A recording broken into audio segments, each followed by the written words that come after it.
Il m'a dit, tu sais, c'est en Afrique qu'on gagne l'argent pour le dépenser en France. Alors, si tu as envie vraiment de réussir ta vie, pas dans la vie, mais ta vie, eh bien, je te conseille de rentrer en Afrique. Et je dis toujours aux jeunes de ne pas banaliser la formation. On n'a rien inventé de mieux que les études, non seulement pour relever les niveaux sociaux, mais aussi pour vous donner beaucoup d'ouverture.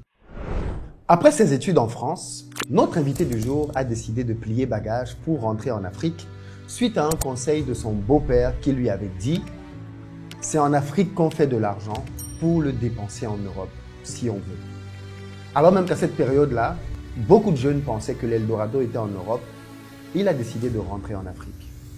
Et 30 ans plus tard, il a eu raison parce qu'il a créé, en partant d'un don de 3 000 € de sa sœur, un empire logistique. J'aime bien dire qu'il a fait du Amazon en Afrique, bien avant même qu'on ne connaisse Amazon ailleurs dans le monde. Et aujourd'hui, il vient te partager sa passion pour l'Afrique dans une émission exceptionnelle. Je pense que c'est l'une des meilleures émissions que j'ai faites de Back to Africa. Je suis très heureux que cette année, Régis Fassia, parce qu'il s'agit de lui, soit avec nous à Paris les 11 et 12 octobre pour te parler de retour réussi en Afrique. C'est un entrepreneur qui a énormément d'expérience. Il est le premier vice-patron du patronat béninois. Il sait donc de quoi il parle quand il te parle de business. Ce qui est intéressant, c'est qu'il explique que ce qui manque en réalité, ce n'est pas l'argent. L'argent n'empêche pas de se lancer. Et pour ceux d'entre vous qui avaient encore des doutes, qui avaient des projets pour l'Afrique, qui ne savaient pas par où commencer, je vous invite vivement à d'abord écouter cet extrait, qui en réalité est un extrait d'une conversation très longue, pratiquement de 2 heures de temps, que je vais publier en petits bouts dans les prochaines journées. Mais surtout derrière, de prendre votre place pour Back to Africa parce que Régis sera avec nous pour une keynote mais aussi une masterclass. Pendant sa keynote, il va t'expliquer, détail à l'appui, comment il est parvenu à lancer un empire logistique sur le continent africain. Parce qu'il a commencé au Bénin, mais très rapidement, il a eu une vision qui a permis que son entreprise se développe dans plusieurs pays africains. Et il t'expliquera comment il a fait ça.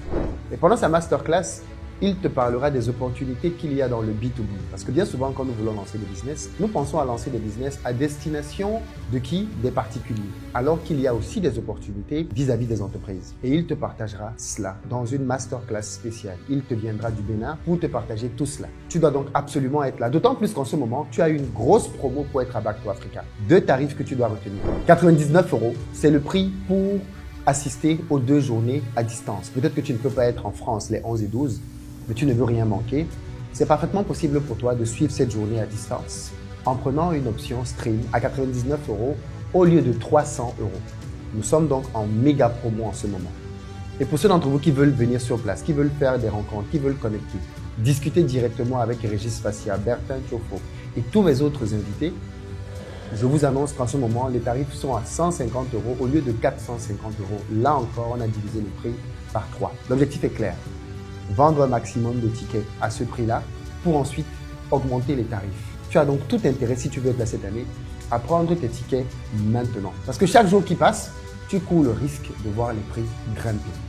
Réserve donc ta place tout de suite pour participer au meilleur événement business de l'année en destination du continent africain, mais aussi des diasporas. Parce que cette année, nous avons une particularité, c'est que nous allons parler des business que tu peux faire en Europe pour pouvoir gagner de l'argent en Europe, parce que tout le monde n'est pas prêt à rentrer. Et ceux qui ne peuvent pas rentrer, c'est parfaitement normal, il n'y a aucun problème. J'invite d'autres spécialistes qui vont te partager des business à lancer en Europe pour pouvoir te générer un capital et grâce à ce capital-là, investir en Afrique. Tu peux investir sans avoir besoin de rentrer. Et on vous présentera cette année plusieurs opportunités dans lesquelles vous pouvez mettre votre argent en Afrique, loin des pyramides de Ponzi, pour pouvoir vous développer un véritable patrimoine. C'est donc l'événement auquel toutes les personnes qui croient en l'Afrique, de près ou de loin, doivent absolument participer. C'est la rencontre des entrepreneurs, des investisseurs, des curieux du potentiel qu'il y a sur le continent africain.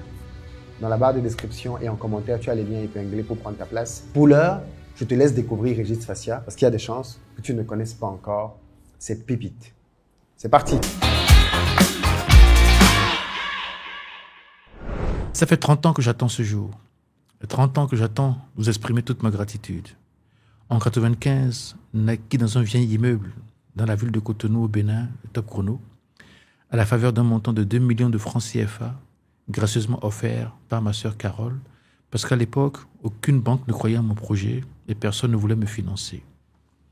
J'étais jeune, ambitieux et plein de fougue. Je ne rêvais pas de fortune, mais de progrès. C'était à l'époque un projet audacieux et risqué, une innovation conçue de toutes pièces. Mais avec moi, vous avez porté ce projet. Vous m'avez fait confiance. Comment ne pas vous remercier alors que 30 ans après, vous êtes encore plus de la moitié à figurer dans notre portefeuille client. Je voudrais faire part de toute ma gratitude à l'ensemble de mes équipes, ceux qui ont démarré avec moi, ceux qui ont rejoint l'activité après, ceux qui sont toujours là, ceux qui ne sont plus et surtout ceux qui aujourd'hui sont dans l'au-delà. À propos d'au-delà, permettez-moi de rendre hommage à ma défunte épouse Sylvie, qui a été la première à croire en mon projet. Et pendant que j'expérimentais l'entrepreneuriat, elle se faisait le noble devoir de nourrir notre foyer avec son salaire. Quelques années plus tard, elle m'y a rejoint et a contribué activement au développement de nos activités. L'entrepreneuriat, c'est aussi des rencontres, des opportunités. Les groupes Saga, Bolloré, Géopost, Sodexi et FedEx m'ont permis de m'ouvrir sur le monde, de développer l'activité internationale et surtout de m'implanter dans la plupart des pays de la sous-région. Pour remédier à la solitude de l'entrepreneur, j'ai adhéré au patronat du Bénin. Là encore, comment ne pas vous remercier puisque vous m'y avez élu premier vice-président. Dans le souci de diversifier nos activités, nous avons créé Top Food, un projet que vous avez porté avec nous et qui nous a permis de livrer plusieurs centaines de milliers de packs repas. Après 30 ans d'entrepreneuriat, je voudrais m'adresser aux jeunes, parce que les jeunes sont un espoir de créativité. Je voudrais leur dire qu'ils sont véritablement la substance à partir de laquelle notre économie peut véritablement se réaliser. Je voudrais leur dire que c'est difficile l'entrepreneuriat, mais combien c'est une expérience exaltante et passionnante. L'entrepreneuriat a ceci de particulier. Il n'exige ni genre, ni âge, ni même de formation. Il suffit d'avoir foi en son projet et d'y travailler sérieusement. Aujourd'hui, les défis qui nous attendent sont grands. Nous sommes à l'ère de l'intelligence artificielle, des nouvelles technologies. De plus en plus de nouvelles consommations et de nouveaux comportements s'imposent à nous et Top Chrono voudrait prendre part activement à cette transition. La pérennité d'une entreprise réside en sa capacité à être transmise de génération en génération. Pour ma part, j'entends que chacun de mes 3 enfants, Guy Christian, Boladji et Chadé, dont au demeurant je suis extrêmement fier, aspire à d'autres projets professionnels, ce que je respecte. C'est aussi ça notre rôle de parents, donner la liberté à nos enfants de faire leur choix, de les accompagner. Pour autant, je nourris et formule le vœu pieux qu'après moi, j'en suis convaincu que cette expérience perdure. Est-ce que tu peux juste commencer par te présenter pour les gens qui ne te connaissent pas encore? Alors, je suis Régis Fassia, je suis le chauffeur-livreur national et j'ai déployé mon activité au-delà du Bénin. Je me suis installé ensuite au Togo, ensuite au Burkina Faso, ensuite au Sénégal, ensuite en Côte d'Ivoire et ensuite au Niger. Et nous avons un hub dans la zone fret de Roissy. Donc, on est vraiment dans la logistique au niveau domestique, au niveau international. Et puis, au-delà de cela, j'ai créé une entreprise qui s'appelle Top Food, qui fait de la nourriture, je dirais, dans la plupart des entreprises du Bénin. Et puis, il y a quelques années encore, pendant près de 5 ou 6 ans, on a développé avec des partenariats français le transport d'organes humains entre la France et les hôpitaux dans le monde entier. Et véritablement, la logistique est notre cœur de métier. Et accessoirement, je suis le premier vice-président du patronat du Bénin. Et en tant que patronat du Bénin, c'est ma façon de contribuer vraiment au développement du secteur privé de mon pays. Voilà un peu ce que je fais. Et puis depuis 6 mois, eh bien, j'ai été nommé consul honoraire du Vietnam près du Bénin, étant donné que c'est un pays extrêmement performant dans le domaine agricole et dans le domaine tout ce qui est digital et numérique. Eh bien, le Bénin a choisi de faire des partenariats de très très haut niveau avec le Vietnam. Et puis, j'ai été choisi pour être le consul honoraire du Vietnam près du Bénin. Mais ça, je ne comprends pas ça. Pourquoi les Vietnamiens? Parce qu'il n'y a pas que le Vietnam qui fait ça. Beaucoup de pays asiatiques font ça. L'Indonésie, ainsi de suite. Pourquoi il n'y a pas un Vietnamien qui peut venir être consul? Pourquoi c'est un Enfin, moi, je ne. Béninois qui est Il faudra consul? demander ça à l'État vietnamien. Dans tous les cas, moi, j'ai été contacté, on m'a proposé, le chef de l'État du Bénin a accepté. Et puis, c'est comme ça, effectivement, que l'exéquatur a été signé et puis je suis devenu le consul. Mais pour être consul honoraire, on n'est pas tenu d'être de la nationalité, bien au contraire. Mais c'est vrai que effectivement, c'est un pays qui mérite d'être connu, qui mérite d'être promu, Tout à fait. et le Bénin aussi. Et donc, par rapport à cela, eh bien, on essaie de créer des synergies entre les hommes d'affaires vietnamiens et béninois. Très bien. Très belle présentation, assez longue. Mais ça m'a un peu intrigué quand tu as parlé des transports d'organes. Je pense que les spectateurs aussi ont dû se dire quoi? Qu'est-ce qui transporte les organes? Alors, en fait, vous savez, je suis resté pendant 6 ans en partenariat avec une entreprise qui s'appelle Transporteo, c'est une entreprise française qui est dans la logistique médicale. Et la plupart de l'activité se faisait au Bénin. La plateforme était au Bénin. Donc, c'est à partir du Bénin qu'on organisait le transfert et le transport de tout ce qui est organes, de tout ce qui est greffon, tout ce qui est utilisé pour faire des opérations D'où vers où? chirurgicales. Alors, ça, le donneur d'os, c'était Santé publique France. Donc, c'est l'organe de régulateur, tout ce qui est santé en France. Et tout cela était récupéré dans le monde entier, en Israël, aux États-Unis, en Allemagne, en Suisse, un peu partout, vers les hôpitaux français. Donc, ça a été une activité qu'on a menée pendant 5 ou 6 ans à peu près. Et puis, effectivement, c'était une très, très belle expérience parce qu'on a eu le sentiment, même la certitude, que dans nos activités, on avait le bonheur et la joie de sauver des vies. Donc, je pense que c'est extrêmement important parce que lorsque vous transportez, je dirais, un greffon pour une transplantation et que quelque temps après, on vous dit qu'effectivement, le bébé a été sauvé, eh bien, vous avez le sentiment d'avoir servi à quelque chose. Et je pense que la logistique aussi, c'est ça. C'est vraiment se rendre utile par rapport à son activité. Alors, lorsque je parle de logistique, il y a 2 volets. Il y a le volet domestique et il y a aussi le volet international. Pendant longtemps, j'ai été l'opérateur dédié de FedEx, de Chronopost, d'ailleurs, je le suis toujours. Et dans le volet international, nos concurrents sur la place, c'est DHL. Donc aujourd'hui, lorsque je parle de logistique, c'est aussi bien le domestique, donc tout ce qui est intérieur pays, et tout ce qui est international, au départ des pays où on est installé vers le monde entier. Parce que lorsqu'on parle de top chrono, les gens ont tendance à penser que nous sommes orientés que sur le domestique, alors qu'aujourd'hui, notre activité est beaucoup plus axée sur l'international. Sans compter le fait que nous avons aussi véritablement développé un axe qui consiste à desservir les pays africains entre eux. Parce que, vous savez, lorsque vous me demandez de vous livrer un colis entre Paris et Abidjan, c'est beaucoup plus compliqué que lorsque vous me demandez un colis entre Cotonou et Washington. Parce que, effectivement, les desserts sont de plus en plus difficiles. Et aujourd'hui, on est en train de mettre en place tout un ensemble, je dirais, de mécanismes qui permettent de faciliter le transport express d'un certain nombre de colis entre les pays africains, ce qui n'avait pas été le cas depuis de très très longues années. Mais là encore, il faut, de mon point de vue, une volonté politique. Très bien, Régis. Je voudrais quand même qu'on revienne un peu sur ton parcours avant d'aborder un thème qui t'est vraiment cher, celui du retour des diasporas africaines pour contribuer au développement de leurs économies. Je voulais justement qu'on s'intéresse à ton parcours. Tu es né, tu as grandi au Bénin? Alors, je suis né au Bénin. Alors, tu me donnes quel âge, en fait? Moi? Oui. C'est compliqué comme question. Je sais pas, fin de cinquantaine, début de soixantaine. Alors, j'ai un début de soixantaine, effectivement. Je suis en 65. Et je suis allé en France pour faire mes études supérieures. J'ai fait l'école de commerce de Grenoble. Maintenant, ça s'appelle l'EM Grenoble.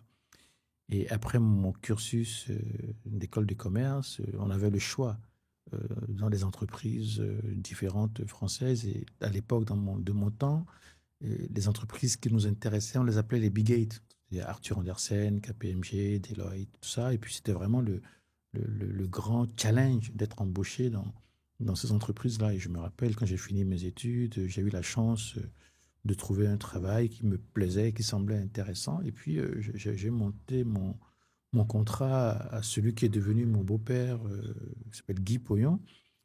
Et lorsque je lui ai montré mon contrat, très fier de pouvoir travailler en France, Il m'a dit, ben, tu sais, c'est en Afrique qu'on gagne l'argent pour le dépenser en France.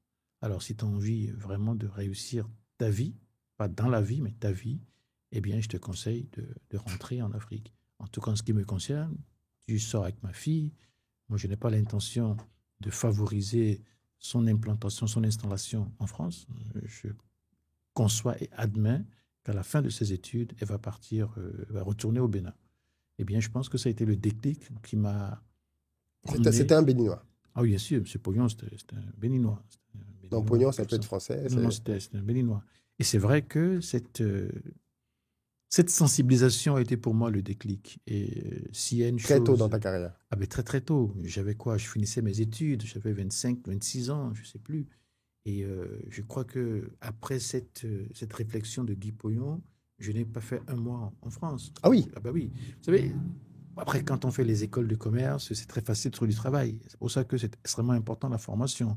Et je dis toujours aux jeunes de ne pas banaliser la formation. On n'a rien inventé de mieux que les études, non seulement pour relever les niveaux sociaux, mais aussi pour vous donner beaucoup d'ouverture. Et je crois que une fois que j'ai émis ou admis l'idée de partir au Bénin, tout de suite, beaucoup de portes m'étaient ouvertes. Donc, à l'époque, il y avait une entreprise américaine qui s'appelait Wang Laboratories.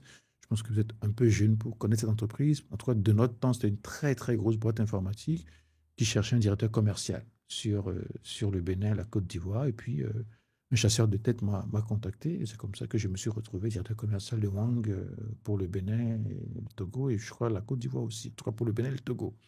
Donc, c'est comme ça que je suis venu au Bénin. Et puis, j'étais très content d'être là. C'est vrai que le salaire ne suivait pas. Mais la chance que j'avais eue, contrairement à beaucoup d'autres, c'est que je n'avais pas un crédit derrière. Je veux dire, mes études ont été payées sans que je n'ai eu besoin de faire des crédits, ce qui est une chance assez exceptionnelle, je le reconnais, je l'admets. Donc, je me contentais de mon petit salaire et mon épouse, qui est devenue entre-temps mon épouse, ingénieure en informatique, et elle aussi, elle avait eu un travail. Et bien, ensemble, on essayait d'avancer. Mais j'étais exigeant. J'avais des exigences qui étaient très claires dans ma tête. Je ne voulais pas habiter n'importe où. C'était très clair pour moi. Je me rappelle à l'époque, mes parents m'avaient trouvé un logement dans un quartier un peu populaire. J'ai rien absolument contre les quartiers populaires. Mais j'ai dit à mon père que je ne vais pas habiter là, que je n'ai pas du tout envie d'être dans un environnement qui va me tirer vers le bas. Donc, naturellement, je me suis retrouvé dans un quartier résidentiel qu'on appelle la Patte d'Oie. Et puis, mes voisins, c'était des gens d'une CSP assez particulière. Et lorsque j'ai voulu créer mon entreprise, eh bien, l'un de mes voisins était le directeur général d'une banque de l'époque. C'est pour cela que je vous dis, il faut faire des choix très, très précis. J'avais fait le choix de ne pas habiter n'importe où et j'en ai tiré un bénéfice parce que euh, lorsque j'ai conçu mon business plan moi-même, parce que j'ai fait une école de commerce, je n'ai pas eu besoin de consultants et d'experts pour concevoir mon business plan, je l'ai fait moi-même. Et j'en ai parlé à mon voisin qui s'appelait Rizwan Haider, c'était le patron de la Financial Bank à l'époque. Il m'a dit, écoute, moi je pense que c'est une très bonne idée. Je n'ai pas d'argent à te donner, mais tu peux être sûr que non seulement je serai ton client, mais en plus je vais te propulser jusqu'à ce que ça se développe. Et c'est ce qui a été fait. Évidemment, les banques n'ont pas cru à mon projet. Et vous savez, j'ai toujours constamment besoin de dire que les banques aussi ont un rôle fondamental à jouer pour permettre aux jeunes de véritablement jouer aussi le rôle d'entrepreneur. Et dans le cas d'espèce, c'est ma sœur, Carole, qui m'a offert gracieusement 20 000 francs français. C'était l'époque du franc. Ça fait 3 000 euros à l'époque. Et c'est avec ces 3 000 euros que j'ai créé Top Chrono. C'est pour vous dire que lorsqu'on veut créer une entreprise, l'idée et avoir foi en l'idée est beaucoup plus important que les ressources. Évidemment, aujourd'hui, je suis quand même très fier de dire que Top Chrono, que vous connaissez tous au Bénin, en Côte d'Ivoire, au Togo, partout au Niger, eh bien, ça a été créé avec une ressource financière de 20 000 francs français, 3 000 euros, 2 millions de francs CFA. Voilà un peu comment l'histoire de Top Chrono a débuté. Excellent.